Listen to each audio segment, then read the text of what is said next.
What if your greatest strength was also your biggest weakness? He was a man chosen by God, gifted with supernatural powers, and yet his life reads more like a Greek tragedy than a Sunday school lesson. He could destroy armies but couldn't control his own desires. Was Samson a hero of faith or a warning of what happens when calling meets compromise? Today, we explore one of the Bible's most complicated men and ask why. What really brought him down? Samson's story begins before he's even born. Israel was once again enslaved to the Philistines, brutal oppressors who mocked Israel's God. But then a promise came. An angel appeared to a barren couple, saying, "Your son will begin to deliver Israel. He would be set apart as a Nazirite, a visible symbol of holiness. No wine, no cutting his hair, no contact with death." His very life would preach that God was with his people. From a young age, the Spirit of God stirred in Samson.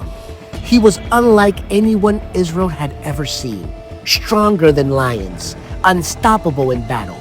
But this story isn't just about strength, it's about what happens when strength is wasted.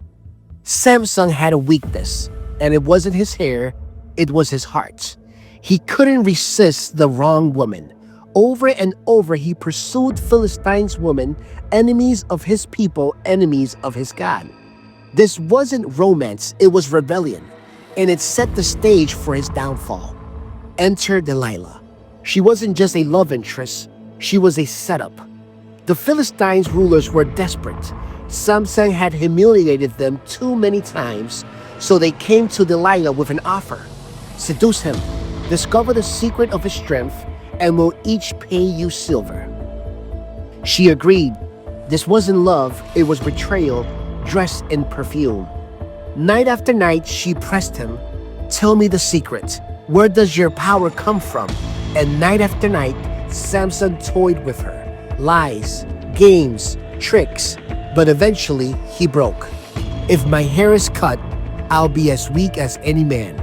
It wasn't just about hair, it was about his vow, his calling. And even when he gave that up, he gave up everything. Delilah lured him to sleep.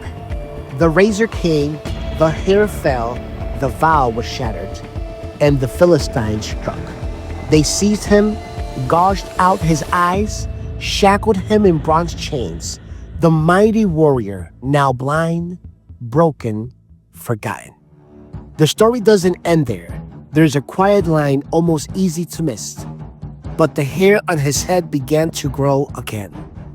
It's not just physical, it's symbolic. Even in his failures, God was not finished with him. In time, the Philistines threw a massive party. Thousands gathered to celebrate their victory over Israel's God. They brought out Samson to entertain them. What they didn't realize was the men they humiliated had been humbled, and in that humility came repentance. "Sovereign Lord," he prayed, "remember me, strengthen me once more, not for glory, not for pride, but to fulfill his purpose."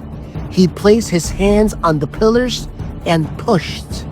The temple crumbled, the oppressor fell, and Samson died with them.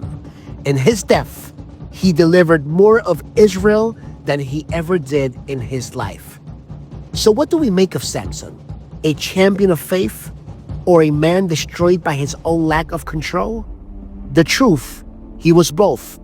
He reminds us that gifting is not the same as character, that calling without obedience can turn destructive, and that even in failure, there is still grace. Samson, set apart, broken, and in the end, he called out to God, and God responded.